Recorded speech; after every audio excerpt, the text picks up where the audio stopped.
almost finished with this Mars piece. Mars in the second house with the note Mars connected to Venus or Mars connected to Taurus energy. The difference between, because Venus is connected to Taurus and Libra. The difference between Libra, well, let's see what's the same about Libra and Taurus. They both like their pleasure and comforts in life, but in different ways.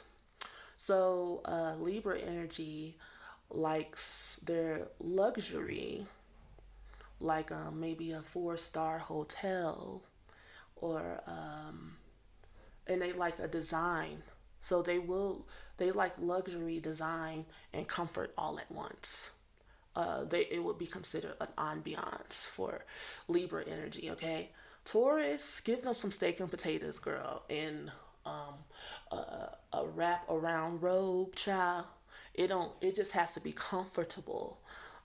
It doesn't matter, you know. Um, so that's why Taurus people, they're not known for having great style. They're actually known for having awful style. You know, as for Libra, let's use the example in pop culture. Let's see, a Taurus would be Candy Burris. A Libra would be Tone T. Braxton, right? So you can tell that they both like their luxury, right?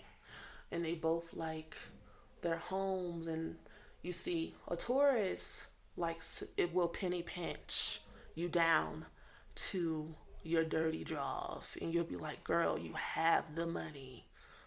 Oh God, why can't we splurge sometimes? You have to talk them into splurging." And I used to live with a Taurus, and he would get so mad because I'm a water baby. I take a shower and I'm in the I make a sauna in the bathroom because I need. Oh God, that's why I was thinking that if I ever am blessed to buy a house and make an addition to my house, I am putting a sauna and a jacuzzi in there. I promise you. I'll go without DoorDash and uh, Postmates, all that stuff where you can just spend $400 will not even realize it. I've done it. That's why I'm saying that. You'll look back at your life bank statement and you'll be like, uh. That's all that Libra in me. Psh, throw it up, throw it up. Psh, pow. What is it? Money. It comes and goes. And that's why Tony Braxton has been bankrupt 11 million times, okay? So you see the differences. It's like they both like their luxury and their comforts. One of them has great style and is known for their beauty, and one of them is known for having a lot of money, but not having great style. But she ain't never been broke, okay? Boom. All right. So, because I know some people might wonder if I have Mars conjunct Venus, or Mars in Libra, or Mars in Taurus, or Mars in the second house, you know, how would that affect me different? Okay, let's talk about it. So, I have someone make a comment in the last one of the Mars and the seventh house girls say that, because we're going to talk about I have mosquito bites. I'm sorry. I gotta get to it. I want to itch it, scratch it. That feels good. All right. She said that Mars uh, in seventh house, Mars in Libra, the women are attracted to aggressive men. I don't necessarily agree. Not Mars in Libra, no. Mars in Libra is going to be more attracted to aesthetically pleasing men, maybe men who are um, a bit, I want to say, congenial in their personality. Now, it's Mars and Taurus that's going to be attracted to those bulls and that stubborn energy and that rage and that anger. Why? The second house has to do with boundaries, okay? That's why Taurus people, that's what will set a Taurus person off is if you break their boundaries. They're very territorial. That's a very territorial house and a very territorial sign. That's why if you have malefic aspects in your second house, maybe like Neptune in your second house, you won't have any boundaries, which is dangerous, which would denote abuse and being a doormat, being passive aggressive and a people pleaser and codependent, thinking that if I give everything, then people will like me and love me. It's the exact opposite. You have to find a balance. You can't be a Grinch and have everything be all about you, which would be a bit of the selfishness denoted with Mars in the second house, to where it's like a little kid, mine, gimme, mine, mine. That's mine. What's yours is mine, and I'm not sharing. It's mine. Okay, so a woman, dating a woman with Mars in the second house or with Mars and Taurus, she likes a man who is very sensuous. She likes a man that maybe he likes to cook, okay, or they will go out on lots of eating dates. He might be a foodie. They might be foodies together. Like great passionate sex, or maybe just great physical sex. It's not a very intellectual placement to have. It's very actually one of the placements that allows you to be just very like physical, materialistic. A Taurus man is going to work, and they are going to keep $1 in their pocket, because in order to afford the luxuries that they like, you gotta have money. Now, I do find that people who have Taurus energy can go from being super affluent, having a lot, to being like a damsel in distress, because they have like really bad abandonment issues, and they tend to relive those issues out. Those abandonment issues can cause them to be delusional and make you, and they might see things or feel things that aren't true. It just reminds them of the past. And so sometimes Taurus guys, I've seen late Taurus guys like on the cusp of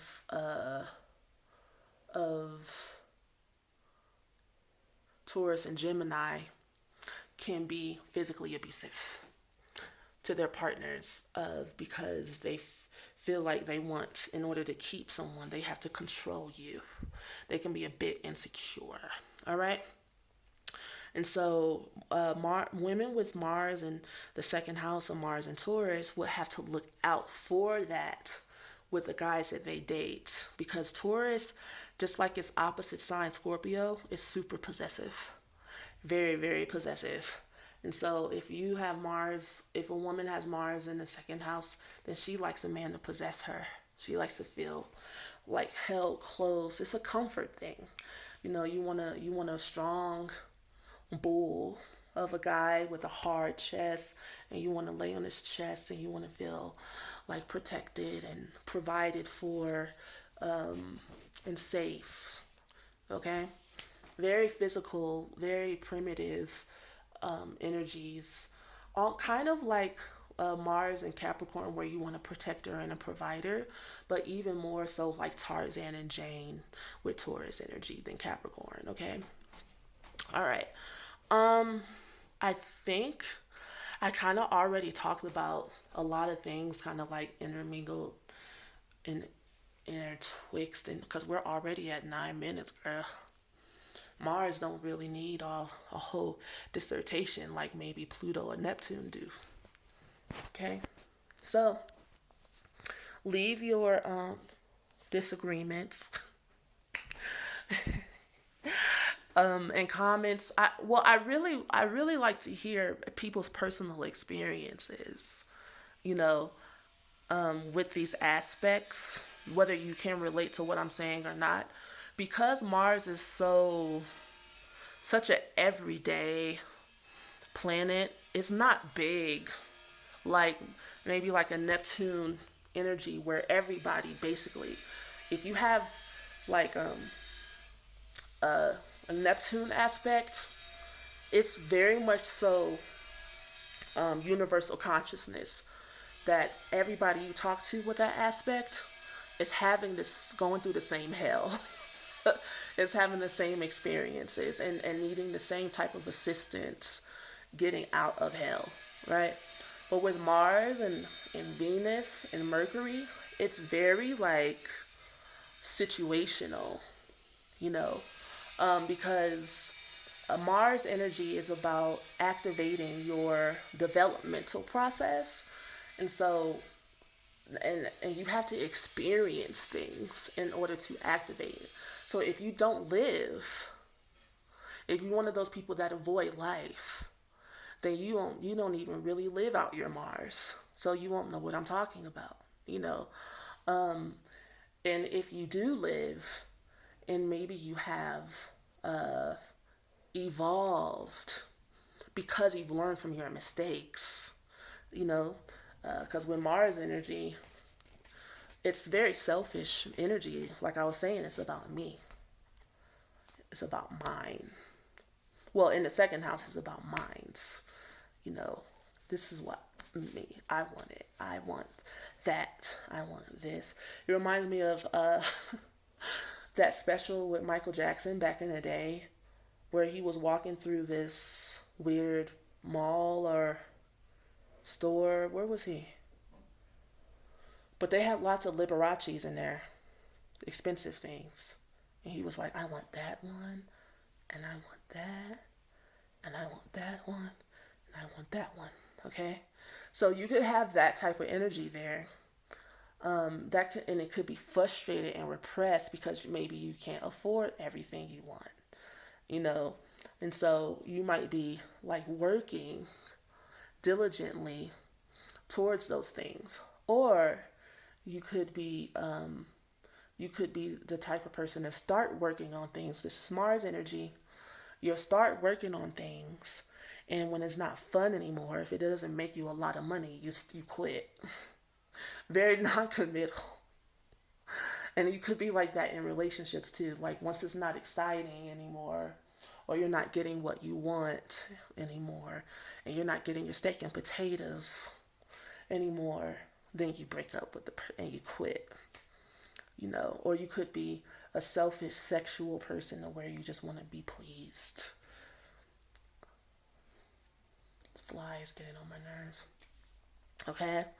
And so if you've been through those stages and you've lost things because of your selfishness or your damsel in distressness, you know, then you have learned that you need to stick with things and work through things all the way through to the end in order to get what you want. Through the ups and downs and the failures, you have to work with yourself and learn to work with other people, learn to share. All right, I'm going to let you guys go. Holler at me on my website. All my info is in the description box. My podcast is in the description box. It's called Trigger Happy. You can join my channel and become part of the Fairy Friends. And you can even book with me through this new app I found called Set More. It's in my description, but you still have to pay on my website. There was a option on there to pay. I don't want to use it. I don't trust it. Excuse me. And plus, if I have coupons and stuff, I can't. You wouldn't be able to use them if you pay through that app. Yeah. Talk to you soon. Peace.